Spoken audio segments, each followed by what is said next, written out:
galleedha. Har'a lallabee tokkooftan nawaame dhugaa waaqayyooti natti tola. Bara dhaloonni jallinatti galeedha. Waaqayyo maal jedha waa'ee koodha malee waaqayyoon akkamitti wajjin deemaa jiran jedhu dhaloonni. Baay'een namaa raajii dhaga'uuf gara waldaatti fiiga. Sanyoodha amma qidaametti garuu waa barbaade borcaa oola. Manni waaqayyo waan hundumaa walitti qabatee jira. Magaazana ta'e. Garuu waaqayyo akkas jechaa jira nan calala jechaa jira. Gidin qabina dhaga'is dhaga'uu baadhus waaqayyo barri calalu bara kana jalqabameen jedha. Ameen afura qulqullu. Akkas naan jechaa jira afurri waaqayyo mana kootti hin gaa'isa nan lola naan jechaa jira afurri waaqayyo. Meerka keessan ol kaasaa waaqayyo lola jalqaba. Isaan dursanii fiinoo kan jedhamu yookiin immoo waan qara qabu waan foon sun itti affeelamu keessa kaa'aniitu otoo waaqayyoo hin aariin isaan gara qoonqoo isaaniitti godhatu ture. Yoo barbaadan immoo iddoon aarsaa dubartoota faana akka barbaadan ta'u ijoolleen kun akka barbaadan gaa'isu manni waaqayyoo mana waaqayyootti hin fakkaatu ture. Waaqayyo hin ka'an hin jiru, waaqayyo hin lolaan hin jiru, waaqayyo hin dubbataan hin jiru, akka barbaadan ta'a turan. Waaqayyo garuu mana isaa irratti waan hin dhimneef, waaqayyo mana isaaf gatii guddaa waan kennuuf. Waaqayyo teessoo irraa ka'e. Nadagaatu waaqayyo isarraa ka'e. Dabala dubbadhaa waaqayyo isaa ka'e. Mee waaqayyo mana isaa jira jedha. Waaqayyo mana isaa jira.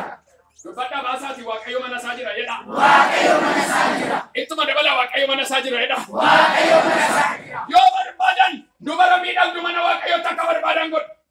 Yoo barbaadan abbaa barbaadan mana qulqullummaa keessa ari'u. Akka barbaadan gaafa isaan ta'an waaqayyo Saamu'eel mucaa wallaalatti dhufee sagalee dhageessisuu jalqabe. Maali jennaan hani mana Eelii nan dheekkama. Dhala Eelii akka isaan ola deeman hin deemne nan godhe. Zari Eelii lafarraa haxaanan ka'ani waaqayyo. Ibiddaanan ka'annaan mucaan maaltu nattaasaa jira jedheetu gara Eeliitti fiide. Eelii maal jettennaan hani yoomansi waamee dhaqina fiide. Hani beektu sabni waaqayyoon dubbatu jedhee dhiiseera waan ta'eef. Ammas gara Eeliitti fiignaan mee achuma ciisiti yaa gooftaa maal jettee na irraa dhaga'ine sitti maa'ee. Achi mucaan hin ciisaa maal jette yaa gooftaannaan Eelii qomoo isaa hundumaa dheekkamu ani ka'eera. Maal jennaan garaan koon gaddi amma dubbii kootiin hin dhufa. Ela dhaggeeffadhaa. Oh haleluuyaa. Saanduqa kakuu baatanii lolatti gaafa seenan waaqayyo ijoollee Eelii guyyaa tokkotti lama walirra naqe. Dhufanii kaatanii dhufanii Eelii ijoolleen kennuman jennaan inni immoo mataadhaan garagalee du'e. Kana achi biyya Itoophiyaa keessatti yeroo dheekkamsa akka ta'e dhaloonni kam akka beeku nan barbaada. Afurri qulqulluu waan dubbatu dhagaa. Amma namoonni akka jedhu waaqayyo dhiiseera waan barbaanne yoo ta'an waaqayyo dhiiseera waan barbaanne yoo goone miti. Waaqayyo gatiitti baase mana isaa dhiisee hin beeku. Ameen. Maaloo nama si bukkeetti mandaan iddootti banameera rakkoon qabuun baay'ee awwaaleera. Beena dhagaame rakkoon qabuun baay'ee ajjeeseera. Namoonni nama maal barbaacha dhufe baay'een isaanii coggarraa dhukkuba taanaan coggarraa qoy isarra kan caalu tokko jira. Namni kamuu lubbuunsa lafarraa akka dheekkamsaan ka'u yaada waaqayyoo miti. Ittima du'uun kee yaada waaqayyoo miti jedhaani. Du'uun kee yaada waaqayyoo miti. Qabaatti dubbadhaa du'uun kee yaada waaqayyoo miti jedhaani. Du'uun kee yaada waaqayyoo miti. Ittima du'uun kee yaada waaqayyoo miti jedhaani. Du'uun kee yaada waaqayyoo miti. Ijoolleen Eelii akka jedhan waaqayyo maaliin jira jedhan. Kami waaqayyoon ni lolu jedhan. Kami inni dheekkamu jedhan. Bara kana akkas fakkaata barichi. Meerre waaqayyo bara dhaloonni jechaa jirudha. Meerre waaqayyo keessaayyuu amantoonni bara jallinatti galleedha. Har'a lallabee tokkooftan nawaame dhugaa waaqayyooti natti tola. Bara dhaloonni jallinatti galeedha. Waaqayyo maal jedha waa'ee koodha malee waaqayyoon akkamitti wajjin deemaa jiran jedhu dhaloonni. Baay'een namaa raajii dhaga'uuf gara waldaatti fiiga. Sanyoodha amma qidaametti garuu waa barbaade borcaa oola. Manni waaqayyo waan hundumaa walitti qabatee jira. Magaazana ta'e. Garuu waaqayyo akkas jechaa jira nan calala jechaa jira. Gidin qabina dhaga'is dhaga'uu baadhus waaqayyo barri calalu bara kana jalqabameen jedha. Ameen afura qulqullu. Akkas naan jechaa jira afurri waaqayyo mana kootti hin gaa'isamu nan lola naan jechaa jira afurri waaqayyo. Meerka keessan ol kaasaa waaqayyo lola jalqaba jedha. Ittima waaqayyo lola jalqaba jedha baasaati. Dabala waaqayyo lola jalqaba jedha. Itti dabalaati waaqayyo lola jalqaba jedha. Illola waaqayyo.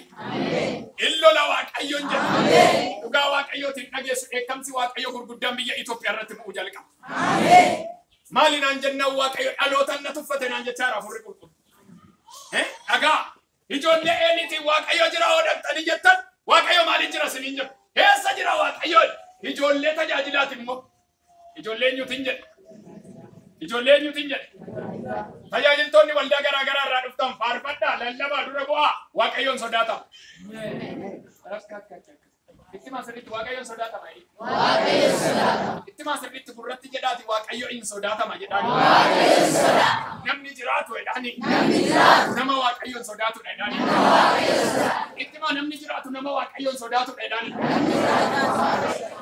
Biyyi waaqayyoon hin sodaanne hin baddi. Mootonni waaqayyoon hin sodaanne hin badu.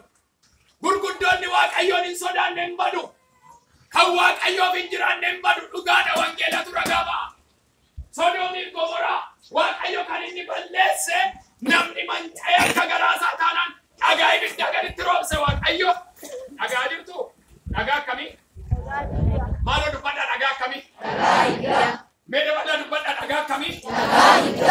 Kanaan waaqayyo akka jedhe Looxiin atii fi maatiin kee firoonni kee daba keessaa baqadhaa jennaan keessaa baqate garagaltanii duuban ilaalina ibidda cimaa jirannaan haati manaan Loox akka jedhe mee waaqni inni dubbatu kun inni isti cheekiin godhatte hennaa garagaltu soogidda taatee hafte amma irratti soogidda ishee. Hello waaqayyo faana qalladamu. Itti maasirriitti waaqayyo faana qoosaan hin jiru jedhaani. Waaqayyo faana qoosaan hin jiru. Itti maasirriitti waaqayyo faana qoosaan hin jiru jedhi. Waaqayyo faana qoosaan hin jiru. Ibidda faana qabattee beektaa jedhin. Ibidda faana qabattee beektaa. Waaqayyo ibidda gubuudha jedhaani. Waaqayyo ibidda gubuudha. Waldaan kiristaanaa maal lallabaa jirti?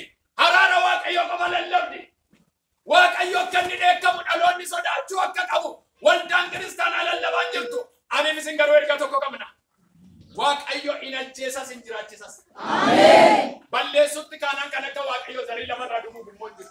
Ameen. Itti maa hamaan akka waaqayyo jiru. Hamaan akka waaqayyo jiru.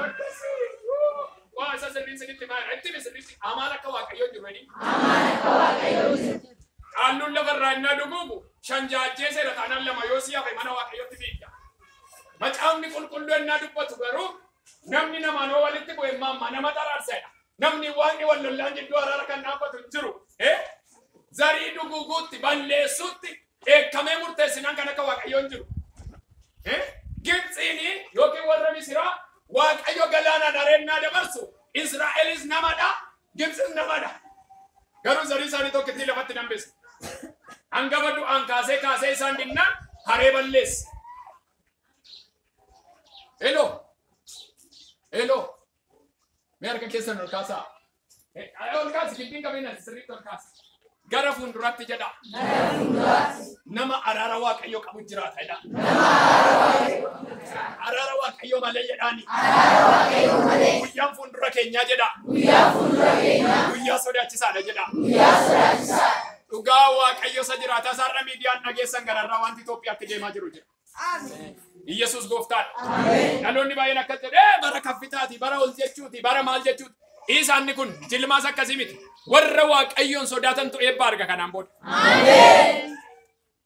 Inni dhageessu dhugaa keessatti kan sodaatamu paastariis akka kootii wangeelaawwii raajii isaan kana sodaata malee namni cubbuu hojjechuuf otoo namni itti dhufe paastariin natti dhufe wangeelaawwiin natti dhufe wangeelaawwiin sittaa dhufu paastariin sittaa dhufu yoo baay'ate sitti lola si dheekkama.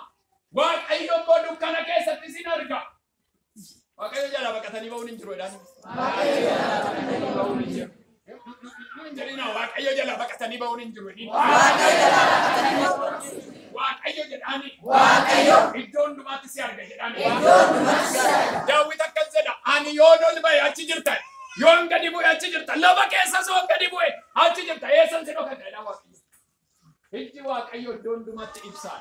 Ameen. Hello. Asteenyaa amma ta'u waaqeffannu isa biyya alaa sichisan arga. Namni gaafa mana cufatee cubbuu hojjetu, gaafa dukkana keessa cubbuu hojjetu, namatu sin argine. Hello. dukkana keessa ija arguu qaba Waaqayyo. Mee ameen ameen ameen. Mee ameen ameen ameen. Akka keessa ol kaasaa Waaqayyoon arge jedha. Dabalaati immoo Waaqayyoon dubbata jedha. Dabalaati dubbadha Waaqayyoon dubbata jedha. Kanaan booda Waaqayyo akkuma jedhe ijoollee Eelii invitee Eeliin mataadhaan garagalee du'e akkas jedhe sanyiin Eelii akka hin jiraanne annan godha jedhe Waaqayyo. Eda sanyisi Waaqayyo dabarsee hin lolan dheekkamu. Amma wanti guddaan ani dubbachuu barbaadu humna sagalee Waaqayyooti. Sagaleen Waaqayyo eebbisuuf, sagaleen Waaqayyo jiraachisuuf, sagaleen Waaqayyo dheekkamuudha humna guddaa qaba. Ela dhaggeeffadha.